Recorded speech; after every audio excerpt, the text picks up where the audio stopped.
Originaires du sud-ouest de la Côte d'Ivoire, ils occupent la région du Bassa-Sandra, précisément dans les villes de Tabo, Grand Bérébi, Grabo et San Pedro.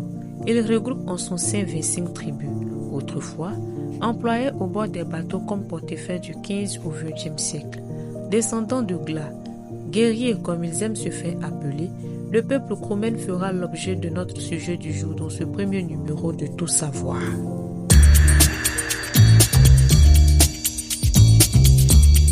Réputés pour leur force et leur capacité à remporter les guerres tribales, les enfants de Gla ne revenaient jamais d'un combat vaincu.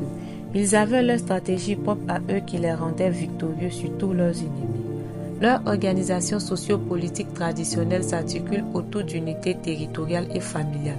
Pour eux, c'est dans l'unité et la fraternité que l'on remporte des grandes victoires, telle était leur devise. Ce peuple pratique la culture itinérante sur Boli. En effet, la nourriture de base la plus valorisée, c'est le riz, tandis que le maïs, la banane plantain, le manioc et le taro constituent leur nourriture d'appoint. La cola et le piment en poudre pour souhaiter la bienvenue à leurs invités. En pays Kromen, il existe plusieurs types de danses typiques à eux, mais deux d'entre eux sont connus de tous. La danse Bolo Super et la danse clé appelée danse des guerriers. Pour ce qui est de la danse Bolo Super, c'est une danse rythmique venue de Tabou et pratiquée par les Kromen. C'est à la fois les chansons mélodieuses et des pas de danse dont eux seuls ont le secret. Elle s'exécute en couple entre l'homme et la femme au nombre de 8 à 12 personnes, voire même plus, dans un endroit spacieux au cours des manifestations festives. Sa chorégraphie se fait de figures circulaires, de pas et de gestes variés dirigés par un animateur principal. Autrefois, cette danse se produisait à la fin des durs travaux champêtres. Elle était utilisée pour animer le village et faire sortir les jeunes filles du joug familial. Très belle stratégie pour les rencontres entre les deux pays. Mais de nos jours, elle est produite lors des funérailles. Car, ce que vous ne savez pas, en pays Kromen, le culte des morts est très important.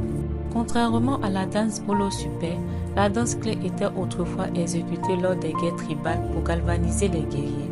Cette danse allie frayeur, admiration et respect. Mais de nos jours, elle est exécutée lors des obsèques d'un patriarche ou d'un chef traditionnel, ou soit pour honorer la visite d'une autorité administrative. C'est dans des tenues faites en peau d'animaux, le visage badigeonné au noir du charbon, une coiffe en peau d'animal sur la tête, des colliers bouillants aux pieds avec les machettes en main que cette danse est produite. Dans l'optique de sauvegarder leur richesse culturelle et d'admirer ensemble que l'un des fils cadres du peuple Kromen, M. Aimé Iné, originaire de Tabou dans le village de Otouké, étant fils d'un organisateur des manifestations culturelles des Kromen, emboîte les pas de son défunt père, Feu Wele Niadépol, en initiant le festival Bamoubi, qui rassemble chaque année les fils et filles de la région du Bassa-Sandra, pour se ressourcer et se replonger dans leur culture qui fait leur force. La pérennisation de ce festival, parce qu'il a permis aujourd'hui que tous les fils et filles avec les cadres se rassemblent. Et nous voulons institutionnaliser ce festival pour que cela constitue un socle pour booster le développement du département de Tabou. Veux-tu en savoir davantage sur ce peuple? Une seule date à retenir, le samedi 10 août 2024, un seul lieu, le Palais de la Culture de 13 juillet. Dans notre prochain numéro de Tout savoir, nous allons vous parler du festival Bamoubi, sa création, les motivations de l'initiateur. Mais bien avant cela, dans la rubrique Bio Persona Star, nous allons vous faire la biographie de M. Aimé Iné. Si vous avez aimé cette vidéo, abonnez-vous à la page, likez et partagez massivement. Bye bye, bisous.